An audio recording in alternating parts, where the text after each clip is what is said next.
International.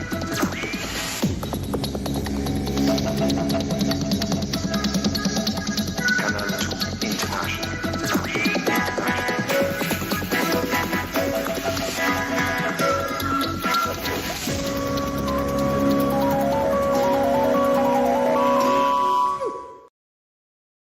Good evening and welcome to the news on Canal International, coming to you live from our studios in Douala. In the next few minutes, we'll bring you the stories that matter the most from the polls of Cameroon.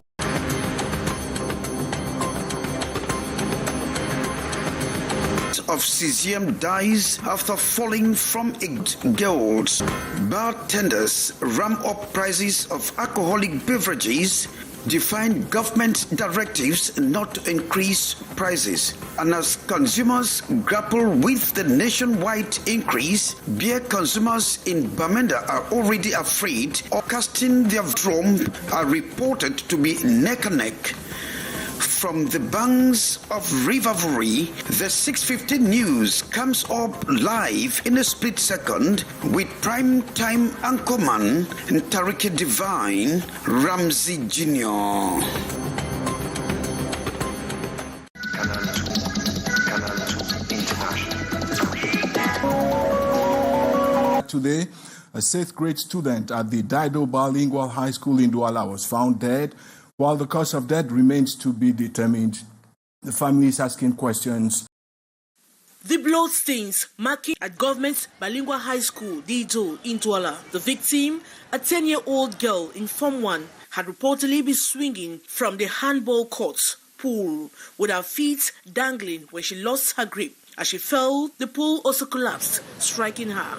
Classmates witnessed the incident, recounted the horror of the accident, noting how helpless they felt. But just few minutes later, they received devastating news that she had died. Comment se fait-il que c'est les élèves qui transportent l'enfant à l'hôpital quand l'enfant a eu cet accident au lycée? The family is deeply disturbed, not only by the incident, but by how it was handled. They were shocked to learn that it was the young girl's classmates rather than the school staff who transported her to the hospital. Her mother, desperate for answers, was seen shaking the school gates, demanding explanations. Tragic accidents prompted local education authorities, including the regional delegate of secondary education for Littoral, to arrive on the scene. We're doing their sport, but she, unfortunately, she fell down, and the sad situation is what we have. The delegate expressed deep concern and acknowledged the trauma experienced by students who asked questions and distress. The school's principal has yet to release an official statement. Meanwhile, the girl's body has been transferred to Dido Hospital mortuary and sealed by the State Council to allow for further investigation. Since earlier today, due to a landslide, reports indicate that over 8 obstructing both lanes, vehicles traveling from the west and littoral regions have since been stranded, and drivers and passengers have been waiting for intervention from the authorities. That's a story we'll be coming back on in our subsequent editions of the news.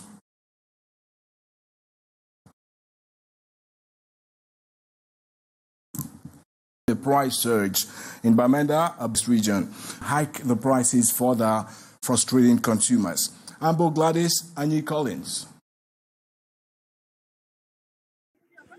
Whereas the government homologated price of a bottle of beer, 100 CFA francs in Bamenda, and dealers pay some disguised charges linked to the current climate of insecurity in the region. We not blame them too. Following the prayer on the ground way really be normal. They make the population over suffer. Yes, we will not be 650 francs, just rise to be 800 and something, 1,000 whatsoever. It not be, for me, correct. So when you come from Bamenda, why I drink at top? Because I want to drink my beer. I'm not getting away to drink my beer because it's expensive. With the nationwide threats by bar owners and bartenders to have another increase to augment profits, they already cut through price of 800 CFA francs and above.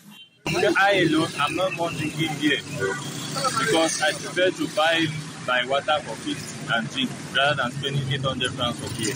though the Minister of Trade, on Tuesday, November 5, gathered that wholesalers are already implementing a 600 CFA francs increase on each crate of beer, but deliberately do not mention on the receipt for fear of sanctions by retailers. And we understand that that dramatic surge in beer prices across Cameroon followed a consultative meeting between retailers and distributors, both owners. Maureen once again. In recent weeks, beer prices in some takeaway outlets have surged to between 700 and 800 francs CFA per bottle, exceeding the recommended price of 650 francs CFA.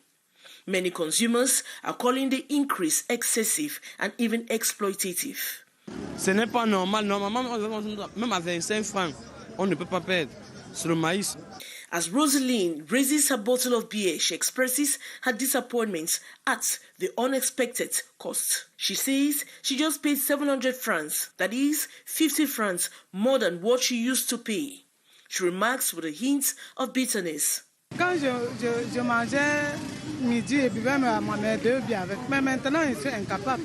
The price hike has disrupted the routine of many beer drinkers in Douala, who now face an additional financial burden on what was once an affordable refreshment. However, in case someone has an on-site consumption sale, since there is value added included in the price, they can easily manipulate the prices. Today, Since November 1, 2024, distributors have introduced new additional fees to cover rising costs in supply and transportation. These adjustments are reportedly benefiting on-site consumption license holders, especially those managing snack bars, who are now passing on the extra expenses to consumers. Which will qualify as illicit commerce. Consumer advocacy organizations have responded to the price surge with heightened concern, urging the public to stay vigilant.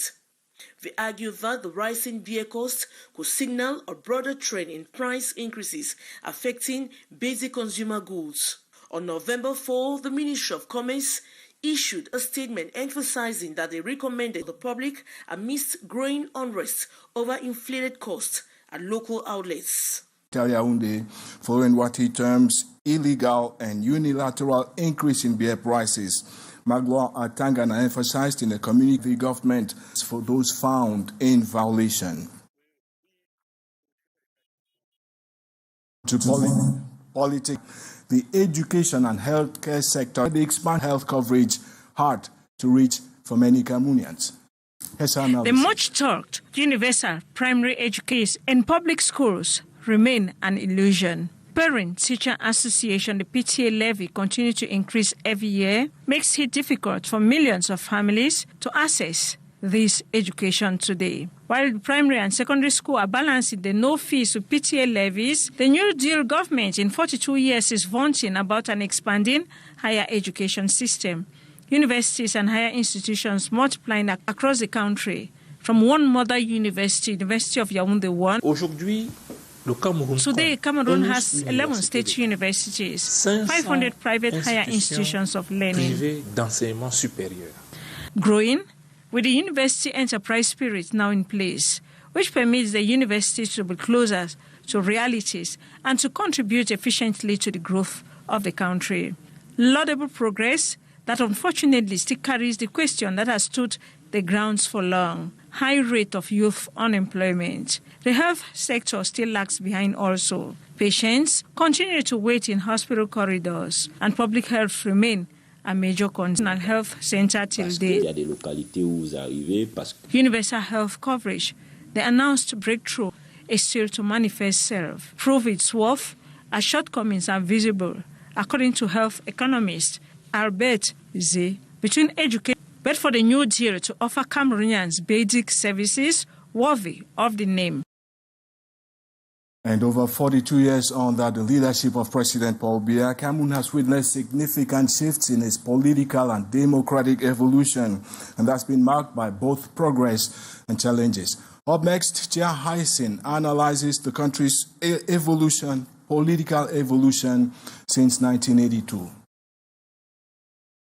Taking over command at the helm of the state from President Amadou Ahidjo on November 6, 1980, formed to the Cameroon's People's Democratic Movement, the CPDM, in 1985. The system persisted till 1990 when the Social Democratic Front, against all odds, came to the limelight, marking the birth of multipartism in Cameroon. An achievement for President Paul Biya for sure, but the period of multipartism remains questionable. The 1992 legislative and presidential elections were the first under the dispensation, the first test on the democratic process, which many insist has manifested a lot of loopholes. Apart from the fact more than 250 political parties, what is their contribution to nationhood? Because we know some of those political parties are just mushroom parties. I want to put them in quotes. The modification of the Constitution in 1996, changing the term of the political reforms in Cameroon, especially when these were elections Cameroon, the analysts insist that the weapon remains problematic. Voting age, you can't vote at the age of 18, is supposed to be looked into. The constant harassment of opposition leaders in Cameroon is another element that paints a bad image of Biya's democracy efforts. The field has not been leveled for all political parties, especially some political party leaders who have been harassed, threatened, and so I hope that it brings a lot of animosity, which we don't need at this very present moment. It is therefore important for President Paul Biya at the helm of the state on November 6, 2024. American presidential elections. All eyes are on the high-stakes showdown between Vice President Kamala Harris and former President Donald Trump. And with the future of America hanging in the balance, the outcome will resonate far beyond U.S. borders, influencing global trade, security, and climate policies. For Africa, the implications are clear. Decisions made in Washington will determine how the world's largest economy engages with the continent in the coming years. So Africa is waiting and watching. A lot of people in the country think their vote doesn't count. It does. And yeah, it definitely does. And especially when you're here and it's focused on Pennsylvania, I think it really matters. And we can feel that firsthand, which is pretty amazing. It puts us on the world stage. And with that, sorry for the mix-ups there, we replace the lead on this November 5 installment of the news on Canal International. Stay safe, run from trouble on the double, and see you back tomorrow.